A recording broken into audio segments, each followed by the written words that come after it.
Global super লিগের দিকে আলাদা রকম চোখ থাকবে, কেননা বাংলাদেশের টিম রয়েছে, ডিফেন্ডিং চ্যাম্পিয়ন রংপুর রাইডার্স তারা রয়েছে, এবং সেই সাথে আরও যে টিমগুলো রয়েছে central districts, Dubai Capitals, Guyana Amazon warriors, Hobart Hurricanes এবং রংপুর রাইডার্স। আমরা দেখতে পাচ্ছি এই যে স্কোয়াডগুলো দিয়েছে বিভিন্ন দলের বিভিন্ন নাম, এবং অন্যান্য দলের ক্ষেত্রেও সবচেয়ে বেশি আকর্ষণটা বোধহয় থাকবে সাকিব আল হাসানকে নিয়ে, দুবাই ক্যাপিটালসে যেহেতু এই নামটা রয়েছে।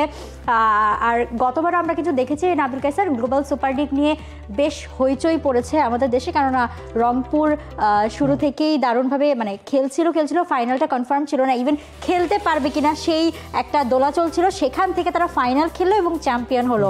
সো আবারও তারাই যাচ্ছে, এই টুর্নামেন্টটা নিয়ে আগ্রহ তো বাংলাদেশের মানুষের আসলে আছে। টানা সপ্তমবারের মতো বেস্ট টিস্যু পেপার ব্র্যান্ড হিসেবে স্বীকৃতি পেয়েছে বসুন্ধরা টিস্যু। এবং আপনি যদি খেয়াল করেন, আমরা দলগুলোর নাম দেখছিলাম, রংপুর রাইডার্স চ্যাম্পিয়ন হিসেবে তারা খেলছে, যদিও বিপিএল চ্যাম্পিয়ন তারা না, গ্লোবাল সুপার লিগে ডিফেন্ডিং চ্যাম্পিয়ন হিসেবে খেলছে।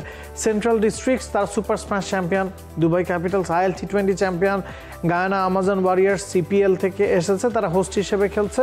এছাড়া Hobart Hurricanes Big Bash champion, মানে রংপুর রাইডার্স এই টুর্নামেন্টের চ্যাম্পিয়ন হিসেবে খেলছে এবং হোস্ট হিসেবে গায়ানা আমাজন ওয়ারিয়ার্স। বাকি চারটা দলে কিন্তু নিজ নিজ দেশের ফ্র্যাঞ্চাইজি লিগের চ্যাম্পিয়ন। আগেরবার আমরা দেখেছি পাকিস্তানের দল ছিল, ইংল্যান্ড থেকে হ্যাম্পশায়ার গিয়েছিল, এবার সেই জায়গায় কিছু বদল এসেছে এবং দলগুলো আরও শক্তিশালী হয়ে ফিরেছে। এবং প্রতিটা দলকে যদি আপনি খেয়াল করেন, গেলবার দলগুলো অনেকটা প্রীতি ম্যাচ খেলছে, এই ধরনের একটা ভাইবে গিয়েছিল। এবার কিন্তু প্রতিটা দল যথেষ্ট পরিমাণে বিদেশি রিসোর্স নিয়ে টুর্নামেন্টটা খেলতে গেছে। একমাত্র নিউজিল্যান্ডের যে সেন্ট্রাল স্ট্যাক্স বা সেন্ট্রাল ডিস্ট্রিক্ট আছে, তারা একজন বিদেশিকে নিয়েছে, বাকি সবগুলো দলে কিন্তু 6 জন 7 জন 8 জন করে বিদেশি আছে, যাদের মধ্য থেকে একাদশে 5 জন খেলতে পারবেন।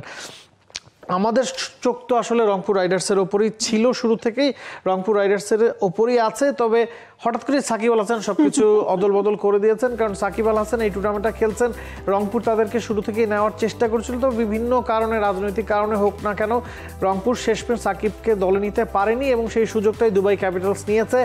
ইতিমধ্যেই রংপুর রাইডার্স দলটা সেখানে অনুশীলন করেছে। গতকাল অনুশীলনের সময় বৃষ্টির বাগড়া ছিল, তারপরও হালকা ওয়ার্ম আপ ট্রেনিং সেশন তারা সেরেছে। আগেরবারের চ্যাম্পিয়ন দল নুরুল হাসানের নেতৃত্বে আগেরবার এই দলটা চ্যাম্পিয়ন হয়েছিল এবং সেই চ্যাম্পিয়নশিপটা ধরে রাখতে রংপুর রাইডার্স এবারও কিন্তু মরিয়া, কারণ এবার আগেরবারের চেয়ে শক্তিশালী দল নিয়েই রংপুর রাইডার্স জিএসএলটা খেলতে গেছে।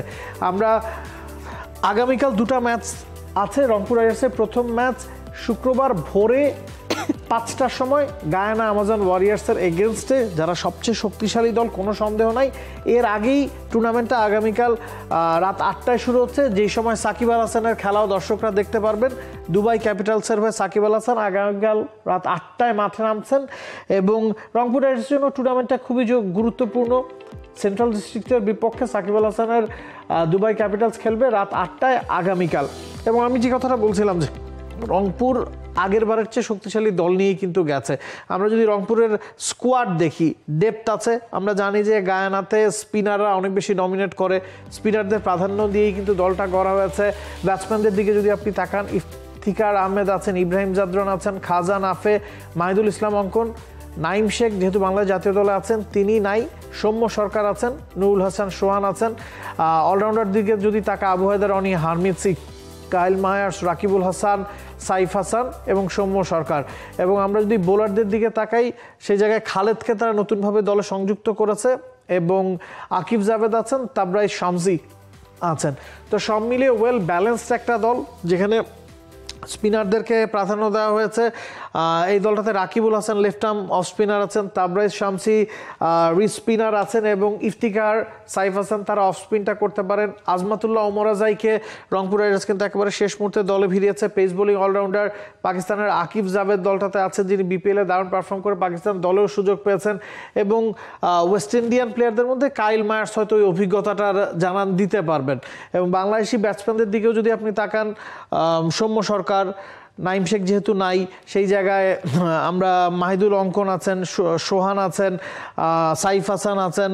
তো সব মিলিয়ে ওয়েল ব্যালেন্সড একটা দল এবং স্পিনাররা প্রাধান্য করবে এবং সেভাবে এই দলটা করা হয়েছে। নিঃসন্দেহে, এবং বাংলাদেশের রংপুর রাইডার্সের দিকে তো চোখ থাকবে। আর একটু আগে আমরা মোহাম্মদ আশরাফুল, যিনি আসলে দলের অ্যাসিস্ট্যান্ট কোচ, তার কথাও শুনছিলাম। তিনিও বলছিলেন যে বেশ ভালো একটা দল হয়েছে, এবং যেহেতু এবার মিকি আর্থার থাকছে না, কিন্তু তার জায়গায় গ্রেগ স্মিথ থাকছেন ইংল্যান্ডের, তিনি আসলে দলটাকে সামলাবেন, যদিও মিকি আর্থারও আসলে যোগাযোগ রাখবেন দলের সাথে। সো হোপফুলি রংপুর রাইডার্স গতবারের মতোই বেশ ভালো একটা শুরু করবে এবং ভালো একটা ফল বাংলাদেশের জন্য বয়ে নিয়ে আসবে। For more updates, subscribe to our YouTube channel and click on the bell icon. Follow us on Facebook and Instagram. Download T-Sports app to enjoy exciting games and highlights. Visit tsports.com.